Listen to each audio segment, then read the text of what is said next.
Olá, meu amigo, olá, minha amiga. Estamos aqui de volta nesse canal de comunicação de previdência do servidor. Eu queria primeiro agradecer a você que está aí acessando o site, né? Não perca, todo dia a gente tem novidade.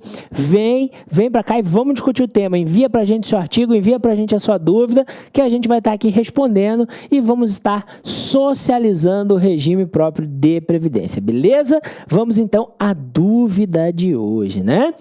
Estudei que o interessado pode eventualmente desaverbar um período que levou do regime geral para o regime próprio, desde que essa averbação ainda não tenha produzido efeitos. Que efeitos seriam esses, né? Aí vai mais. Pensando que houve essa averbação, mas a aposentadoria ainda não foi deferida, quero dizer, o seu adimplemento não se iniciou e ainda não houve exoneração, mas o servidor já recebeu uma parcela do abono de permanência, isso seria efeito suficiente a obstar o direito a desistir da jubilação e da averbação para voltar a utilizar o tempo no regime geral, ou poderia cancelá-la e devolver ao RPPS o respectivo o valor já abonado não, né? Veja só, né? É uma questão muito ampla, né? Só lembrando o seguinte, né? O cidadão que se aposentou, ele não é exonerado. Por quê? Porque a aposentadoria já é causa de vacância do cargo, né? Bom, senhores, então, para falar disso aqui, nós temos que ver que isso é uma questão que tem crescido muito no país, né? O país inteiro tem passado por essa situação. Olha o que acontece, né? O cidadão trouxe tempo de contribuição, ou nem trouxe, muitas vezes nem trouxe esse tempo de contribuição, né? E ficou a mais do que o mínimo exigido, né? Ele ficou a mais do que o mínimo exigido. O mínimo exigido era 35 para o homem, 30 para a mulher.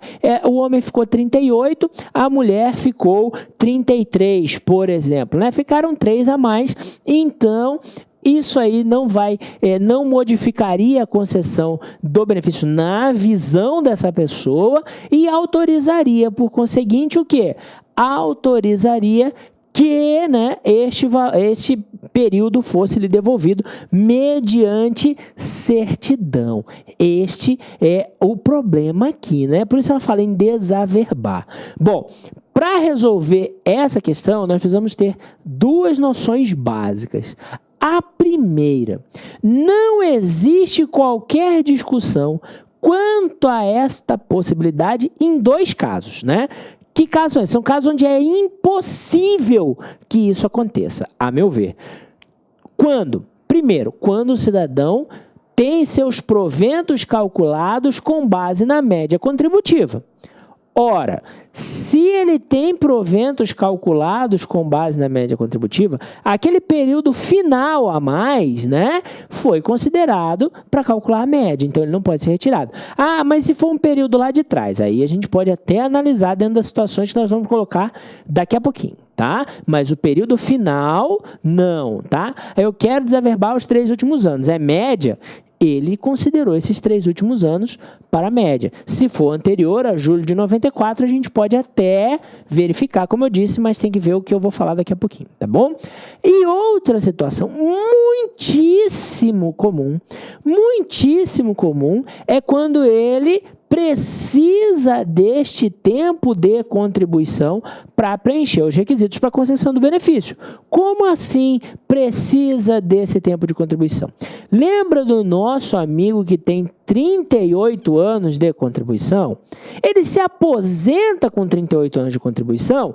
Necessariamente não. Ele precisa ter o quê? Vamos tratar da regra geral. 60 de idade, 10 de serviço público e 5 no cargo. Estamos falando de regra geral. O que eu estou falando vale para todas as outras regras, tá bom? Ora, então digamos que esse nosso amigo tem 38 de contribuição, 60 de idade, pode ter 20, 30 de serviço público e 20, 30 de cargo, ele vai poder desaverbar esses 3? Não. Por quê? Porque sem os 38 anos de contribuição, ele não teria 60 de idade. Tá? Ele só conseguiu, ele teve que ficar 38 anos de contribuição porque ele tinha que fazer 60 anos de idade. Só a partir de agora, é que pode-se dizer que ele tem um tempo excedente, se ele ficar depois de 60 anos. Porque até então, nada é excedente. Porque quando ele tinha 35, neste exemplo que nós estamos dando, 35 de contribuição, ele tinha 57 de idade, ele não poderia se aposentar. Então, neste caso, onde o tempo dito excedente é utilizado para completar a regra, né, ou para completar os requisitos exigidos pela regra, não há que se falar em devolução de tempo.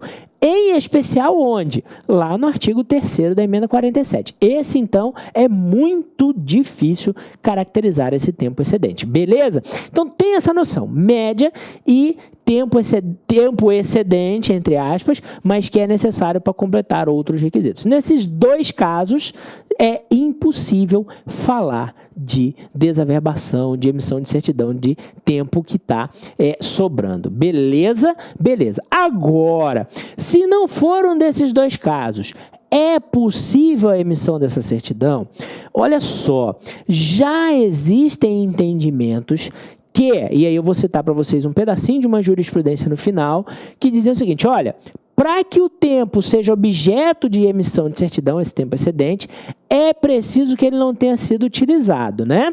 Quais as hipóteses que ele pode ser utilizado? Vamos lá, primeira hipótese, uma progressão, uma promoção, né? Ele trouxe esse tempo averbado e esse tempo foi considerado para ele ganhar uma referência a mais, uma classe a mais, um nível a mais, né?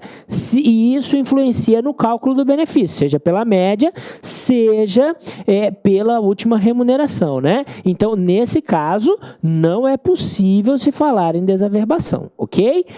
Concessões de adicionais, tem determinada adicional, determinada gratificação que considera todo o tempo de contribuição dele, o tempo de serviço. Também não é possível, nesse caso, falar em desaverbação. Recebimento de abono de permanência, que é o cerne da questão. Recebeu o abono de permanência, e aí a gente vai ver na decisão qual que é a solução dada, né? Recebeu o abono de permanência, não podemos falar em quê? Não podemos falar em emissão de certidão, porque ele ficou a mais e recebeu para ficar a mais, né? Bom, já disse o preenchimento de requisitos da aposentadoria, isso aí a gente já falou. E por último, a compensação previdenciária, que é algo que vocês não veem, mas que acontece, que é, por exemplo, quando você traz a certidão do regime geral, né? E essa certidão ela vai ser utilizada para quê? Para que o Estado receba valores para ajudar a pagar o seu benefício. Nesse caso, onde já houve a compensação previdenciária daquela certidão, nós entendemos também que não é possível a desaverbação do tempo dela. Por quê? Porque aquela certidão já foi utilizada. Não é possível você retirar a certidão e levar, tá? Ou mesmo pedir emissão de certidão do tempo excedente que ficou lá na frente. Beleza? Como eu disse, né? A jurisprudência lá no Tribunal Regional Federal da 5ª Região disse o quê? Olha, o abono de permanência é um direito, né, patrimonial, né? Então, nada impede a desaverbação do tempo de serviço. Poxa, mas você acabou de falar que, né, no caso de recebimento de abono, não caracterizaria o direito à emissão de certidão do tempo excedente ou a desaverbação, né? Por que eu falei isso, né? Porque o tribunal autoriza nesse caso, por quê? Porque o impetrante manifestou o desejo de renúncia ao abono com devolução dos valores recebidos. Aí, o que o tribunal falou? Não tem prejuízo ao erário. Por quê? Porque ele está devolvendo.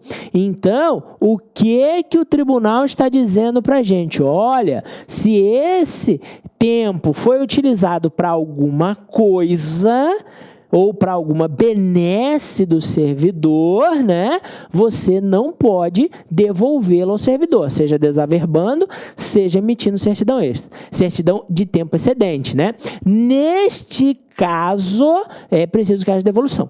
A devolução, meus amigos, só é possível naquelas hipóteses que nós colocamos, onde? No abono de permanência, né? Porque as concessões de gratificações adicionais, né?